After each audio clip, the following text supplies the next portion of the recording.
బేసిక్గా మోడీ గారి మనస్తత్వం, మోడీ గారి ఎయిమ్ ఏంటంటే అఖండ భారత్. భారతదేశంలో ఉన్నటువంటి అన్ని రాష్ట్రాల్లో బీజేపీ పార్టీని ఆయన నిలబెట్టడం అనేది ఆయన మెయిన్ ఎయిమ్. దానికి జనరల్గా గాను పొలిటికల్ పార్టీకి లీడర్గా అది ఉండాల్సిందే అది కదా, తప్పు కాదు ఉంటుంది. కదా. అది మెయిన్ ఎయిమ్, తప్పు కాదు. బట్ దానికోసమే ఆయన ప్లే చేసే ఒక స్ట్రాటజీ ఏంటంటే, ఇప్పుడు ఆల్మోస్ట్ ఒక 2-3 రాష్ట్రాలు తప్ప మిగతా అన్ని రాష్ట్రాలలో బీజేపీ రూలింగ్లో ఉంది. అవును. ఈ 2-3 రాష్ట్రాల్లో కూడా బీజేపీ వచ్చింది అనుకోండి, ఇప్పుడు ఇందాక ఈవీఎంలు ఎట్లా కాలిపోయాయో అట్లా అందరికీ డౌట్లు వస్తాయి. ఈవీఎం నిజంగానే స్కామ్ అయింది అనుకుంటారు. ఎందుకంటే మంచున్న చోట ఆబ్వియస్లీ చెడు కూడా ఉంటుంది. సో ఒక చోట గెలుస్తుంది, ఒక చోట గెలవకపోవచ్చు. ఒక చోట మంచి గెలుస్తుంది, ఒక చోట చెడు గెలుస్తుంది. మీరు అంటే బీజేపీ పార్టీని మంచి అనుకున్నా కూడా అక్కడ చెడు కూడా ఉంటుంది. సో ఆ 3 రాష్ట్రాలు ఏవైతే ఉన్నాయో అవి కూడా బీజేపీని వచ్చేసింది అనుకుందాం. అప్పుడు ఏమనుకుంటారు 3 జనాలు రాష్ట్రాలు అంతా? అంటే ఎందుకు అంటున్నారు? 3 రాష్ట్రాలు కాదు, చాలా రాష్ట్రాలు ఉన్నాయి అట్లా. You have Jharkhand Mukti Morcha, Punjab Aam Aadmi party, you have TVK in Tamil Nadu, you have Congress in Kerala, you have Congress in Karnataka, you have Congress in Haryana, you have Congress in Telangana. 6 states ఒకటి. ఈ మ్యానిపులేషనే తమిళనాడులో ఎందుకు చేయలేకపోయింది బీజేపీ? అంటే ఆ మ్యానిపులేషన్ చేసిన అంటున్నారు allegation. If that is true, ఇదే మ్యానిపులేషన్ కేరళలో కూడా చేస్తుండే, ఇదే మ్యానిపులేషన్ తమిళనాడులో కూడా చేస్తుండే, కర్ణాటకలో తెలంగాణలో కూడా చేస్తుండే. అంటే ఇదే మీరు ఎలక్షన్ కమిషన్ అనేది ఒక పార్టీకి ఏజెంట్గా ఎందుకు అబ్జర్వ్ చేస్తుంది? It is a constitution body. మీకు రిజల్ట్ మీకు అనుకూలంగా వస్తే మంచిది, అనుకూలంగా రాకపోతే అది రూలింగ్ పార్టీకి సపోర్ట్ చేసినట్ట కాదు కదా.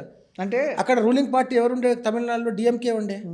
కాంగ్రెస్ ప్రభుత్వం ప్రయత్నం చేసింది, కాంగ్రెస్ పార్టీ ప్రయత్నం చేసింది, బీజేపీ పార్టీ ప్రయత్నం చేసింది, టీవీకి ప్రయత్నం చేసింది, టీవీకే విన్ అయింది. టీవీకి ఎందుకు విన్ అయింది అనే దానికి కూడా కొన్ని రీజన్స్. అంటే నేను కొన్ని ఆర్టికల్స్ చదివినప్పుడు నాకు తెలిసింది ఏంటంటే, టీవీకి అని కూడా గెలిపించింది నరేంద్ర మోడీ గారే. నరేంద్ర మోడీ గారు ఎలా చెప్తే అలా వినడానికి విజయగాన్ని గెలిపించేంత బలం నిజంగా ఉంటే ఎందుకు అనే దానికి రీజన్ ఏంటంటే, పార్టీ పెట్టిన 2 ఏళ్లలోనే అంత అత్యధిక మెజారిటీతో గెలవడం అనేది అది అసాధ్యం. ఆయన గెలిచాడు అంటే దానికి కారణం మోడీ గారు అని అంటున్నారు. వాట్ హ్యాపెన్స్ ఈజ్, నిజంగా బీజేపీ పార్టీ నరేంద్ర మోడీ గారికి తమిళనాడులో టీవీకేని గెలిపించేంత బలం ఉపయోగించుకుంటే ఆ బలాన్ని ఏదో టీవీకి ఎందుకు ఇస్తుండే? బీజేపీకే ఇచ్చి గెలిపిస్తుండే కదా. అంటే అప్పుడు నరేంద్ర మోడీ, మీరే అన్నారు నరేంద్ర మోడీ భారతదేశంలో ఏ పార్టీ ఉండదు, బీజేపీ పార్టీ ఉండాలని అన్నారు. అట్లాంటప్పుడు బీజేపీనే గెలిపిస్తుండే కదా, టీవీకి ఎందుకు గెలిపిస్తుండే?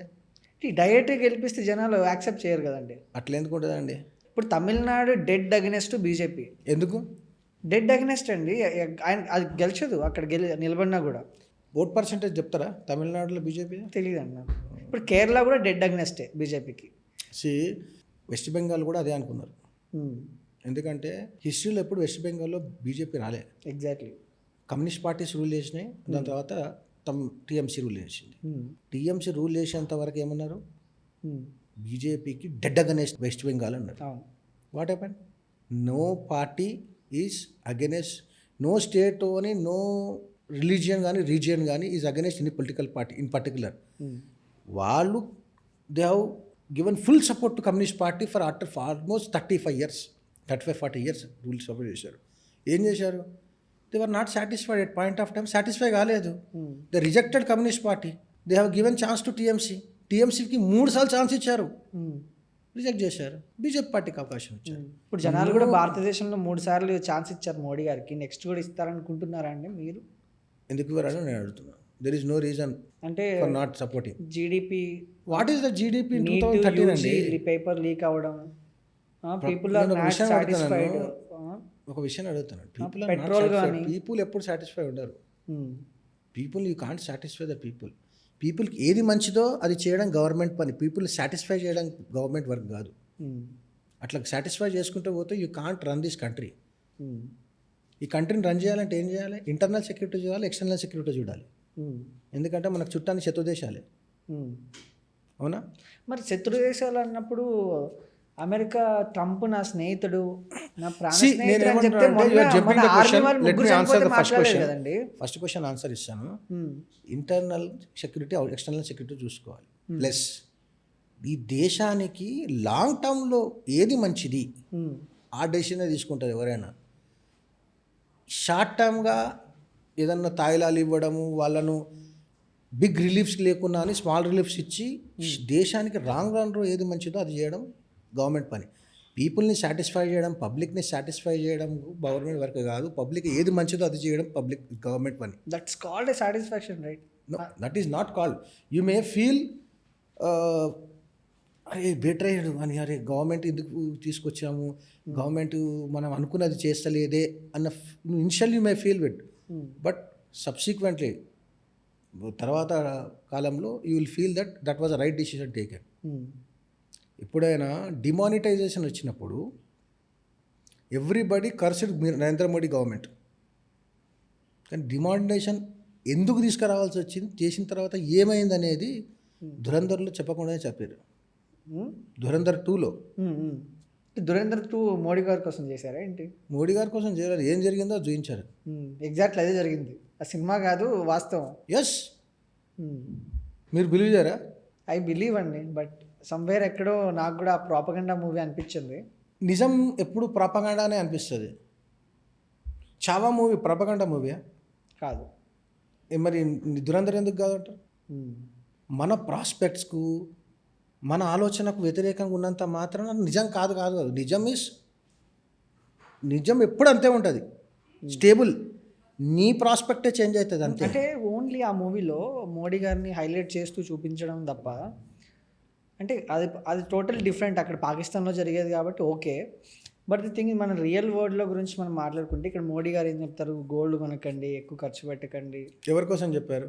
మనకు అదే చెప్తున్నా, అక్కడ మన కోసం చెప్పారు, మన కోసమే చెప్పారు. మనం మోడీ గారు. బట్ జనాలు వాట్ దేర్ క్వశ్చనింగ్ ఈజ్, మమ్మల్ని మాత్రం గోల్డ్ కొనకండి, ఇది కొనకండి అని చెప్తారు. ఈయన మాత్రం వెళ్ళేసి మెలోడీ అది అంటాడు, ఫారిన్కి వెళ్తాడు. ఎందుకోసం పోయాడు? ఎందుకోసం పోయాడు చెప్పండి? ఇటలీకి ఎందుకోసం పోయాడు? ఇవాళ స్లోవేకియాకి ఎందుకోసం పోయాడు? దేనికోసం? అట్లా ట్రంప్ దగ్గర కూడా చాలా సార్లు వెళ్ళాడండి. ఎందుకోసం పోయాడు? ట్రంప్ దగ్గర కూడా అలాగే వెళ్తే మొన్న మన వాళ్ళు 3 చనిపోయారు. ఏం లాభం? ఎందుకోసం పోతున్నారు? ఎందుకు మోడీ ఇన్ని విదేశీ పర్యటనలు ఎందుకోసం చేస్తున్నాడు? సంబంధాలు పెంచుకోవడానికి.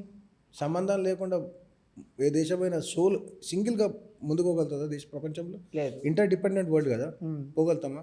మన దగ్గర గ్యాస్ లేదు, మన దగ్గర పెట్రోలియం లేదు, ఎవరు ఇవ్వాలి? ఇస్తే రష్యా ఇవ్వాలి, లేదంటే మిడిల్ ఈస్ట్ ఇవ్వాలి. నువ్వు మిడిల్ ఈస్ట్కి పోవద్దు అంటే నువ్వు రష్యా పోవద్దు. ప్రైమ్ మినిస్టర్ ఏం జాబ్ చేయాలనో అది మోడీ చేస్తున్నాడు. ఇంతకుముందు ప్రైమ్ మినిస్టర్ చేసిరా లేదని నేను అంటలేను. ఒక ప్రైమ్ మినిస్టర్గా ఈ దేశ భవిష్యత్తు ఇంకో 500 సంవత్సరాలు ఎట్లా ఉండాలనేది ప్లాన్ చేసి మోడీ చేస్తున్నాడు. అంటే ప్రైమ్ మినిస్టర్ ఆ పనిని నచ్చని వాళ్ళు క్రిటిసైజ్ చేయడం, that is obvious. This is not my personal question. Actually నేను కొంతమంది జనాల దగ్గర నుంచి ఆ కమెంట్స్ తీసుకొని చెప్తున్నా. అంటే మోడీ గారు చేస్తున్నది ఏంటి?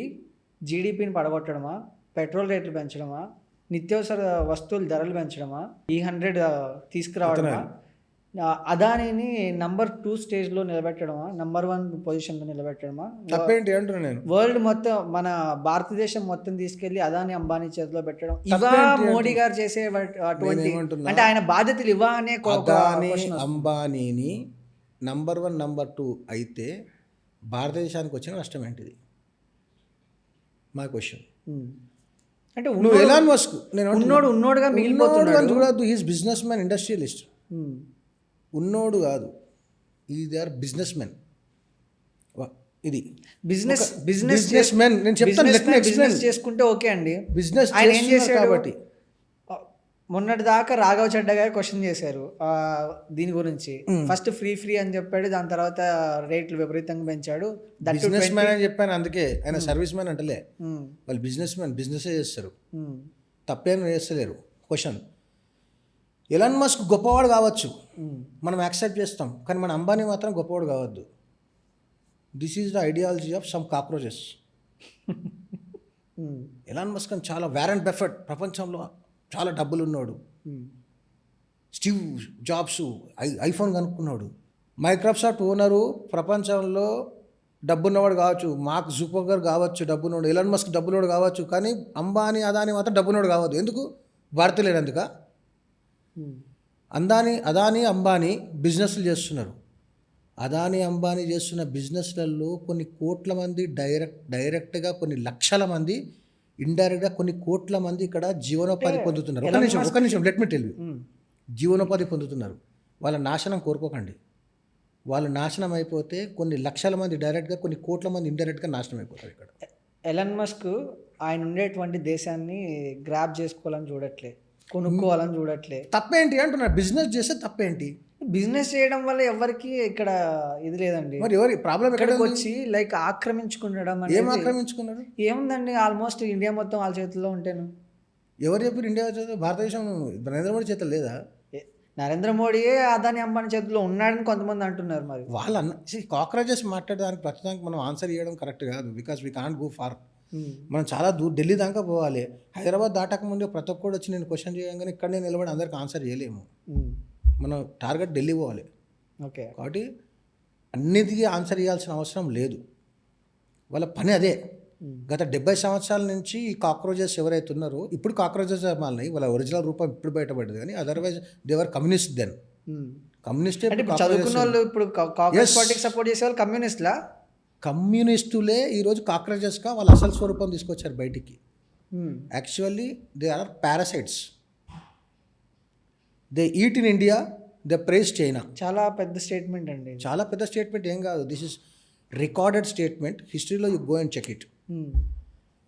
భారతదేశంలో తింటూ భారతదేశ గాలి పీల్చి భారతదేశం యొక్క ఇక్కడ పంటను పండించి ఇక్కడ గాలిని పీల్చి ఇక్కడ నీళ్ళని తాగేటువంటి కమ్యూనిస్టులు చైనాలో వర్షం పడితే ఇక్కడ గొడుగులు పట్టుకుంటారు. That is their ideology. Communist have converted themselves into urban naxals. When the urban naxals philosophy is been rejected, they have become cockroaches. Their original thing is cockroaches. Okay, and these cockroaches stay in drainage. డ్రైనేజ్లోనే ఉంటాడు వాడు. సభ్య సమాజంలో నువ్వు you can't allow it. చేస్తావా? మీ ఇంట్లో cockroaches చూకుంటావా? ఎట్లా ఈ సమాజం కూడా కాక్రోచెస్ని భరించదు. వస్తున్నాయి, రానియండి. వచ్చిన తర్వాత హిట్ కొట్టాలో చెప్పు పెట్ట కొట్టాలో పీపుల్ విల్ డిసైడ్.